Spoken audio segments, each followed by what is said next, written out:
அண்மை செய்தியை பார்க்கிறோம். டெல்லியில் குடியரசுத் தலைவர் திரௌபதி முர்முவை சந்திக்க புறப்பட்டிருக்கிறார் முதலமைச்சர் விஜய். தமிழக முதலமைச்சர் தலைநகர் டெல்லிக்கு அரசுமுறை பயணம் மேற்கொண்டிருக்கிறார். இந்த நிலையில் தற்போது குடியரசுத் தலைவரை சந்திக்க புறப்பட்டிருக்கிறார் முதலமைச்சர் விஜய்.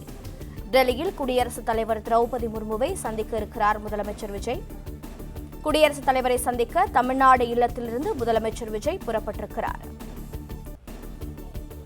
மேலும் முதலமைச்சர் விஜய் காங்கிரஸ் மூத்த தலைவர்களையும் நாளைய தினம் நிதி ஆயோக் கூட்டத்திலும் பங்கேற்க இருப்பதாக தகவலானது கிடைத்தது.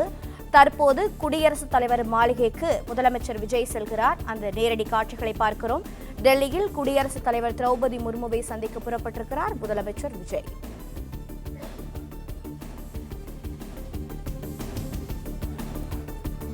மூன்று நாள் பயணமாக முதலமைச்சர் விஜய் டெல்லி சென்றிருக்கிறார்.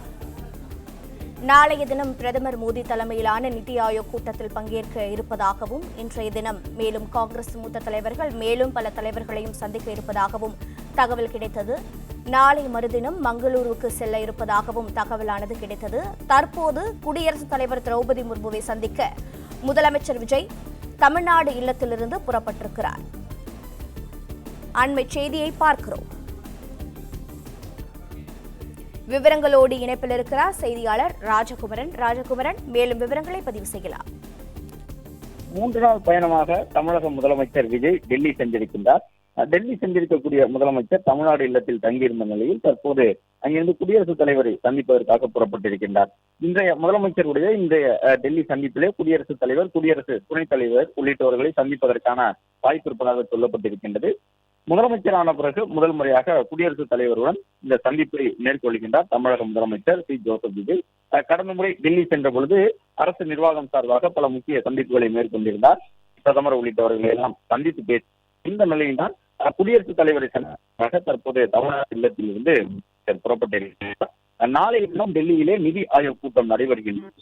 நிதி ஆயோக் கூட்டத்திலே தமிழகத்தின் சார்பிலே மத்திய மாநில அரசுக்கு இடையிலான அந்த உறவு, மத்திய அரசிடமிருந்து தமிழகத்திற்கு கிடைக்க வேண்டிய நிதி நிலுவைத் தொகை உள்ளிட்டவை தொடர்பாக தன்னுடைய கோரிக்கையை தமிழகத்தின் சார்பிலே முதலமைச்சர் விஜய் முன்வைக்க இருக்கின்றார். எனவே இந்த 3 நாள் பயணத்திலே தற்போது குடியரசுத் தலைவரை சந்திக்கக்கூடிய அவர் குடியரசுத் தலைவரை சந்தித்து வாழ்த்து பெற இருக்கின்றார். வாழ்த்து பெற்ற பிறகு குடியரசுத் தலைவரிடம் சில கோரிக்கைகளை முன்வைக்கப்படுவதற்கான வாய்ப்புகள் இருக்கின்றன. மேலும் மீண்டும் தமிழ்நாடு இல்லத்திற்கு இன்று இரவு முதலமைச்சர் டெல்லியிலே குடியரசுத் தலைவர் மாளிகைக்கு சென்று சந்திப்பை முடித்த பிறகு திரும்ப இருக்கின்றார். அதன் தொடர்ச்சியாக நாளைய தினம் நிதி ஆயோக் கூட்டத்திலே பங்கேற்க இருக்கின்றார். அது மட்டுமல்லாமல் டெல்லியிலிருந்து தமிழகம் புறப்படும் பொழுது முதலமைச்சர் நேரடியாக சென்னை வராமல் மங்களூரு சென்று அங்கே கோவிலில் வழிபாடு நடத்துவதற்கான ஒரு வாய்ப்பு இருப்பதாகவும் சொல்லப்பட்டிருக்கின்றது. எனவே இந்த 3 நாள் பயணத்தில் அரசு நிர்வாக ரீதியாக சில சந்திப்புகளை மேற்கொள்கின்றார். அது மட்டுமல்லாமல் முதலமைச்சருடைய இந்த 3 நாள் பயணத்திலே அரசியல் ரீதியிலான சில சந்திப்புகளும் நிகழ இருக்கின்றன. குறிப்பாக காங்கிரஸ் கட்சியினுடைய மூத்த நிர்வாகிகளை முதலமைச்சர் சந்திக்க இருப்பதாக சொல்லப்பட்டிருக்கின்றது. தமிழக வெற்றி கழகத்திற்கு முதல் கட்சியாக காங்கிரஸ் கட்சி ஆதரவு அளித்திருந்தது. மேலும் தேர்தல் களத்திலும் கூட தமிழக வெற்றி கழகத்திற்கு எதிராக எந்த விதமான கருத்துக்களையும் காங்கிரசினுடைய முக்கிய தலைவர்கள் சொல்லவில்லை.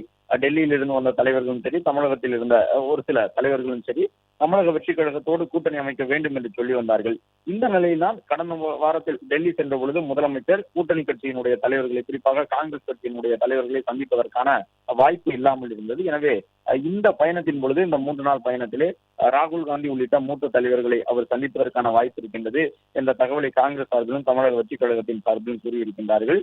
மேலும் இந்தியா கூட்டணியிலே தமிழக வெற்றி கழகத்தை இணைப்பதற்கான முயற்சிகள் நடைபெற்றுக் கொண்டிருக்கின்றன. தமிழக காங்கிரசினுடைய சில நிர்வாகிகள், காங்கிரசினுடைய தேசிய நிர்வாகிகளும் இந்தியா கூட்டணியிலே தமிழக வெற்றி கழகத்தை இணைப்பதற்கான முயற்சியில் ஈடுபட்டிருக்கின்றார்கள். பிளே ஸ்டோர் மற்றும் ஆப் ஸ்டோரில் இருந்து பாலிமர் செயலியை QR கோடு மூலம் பதிவிறக்கம் செய்யுங்கள். செய்திகளை உடனுக்குடன் பெறுங்கள்.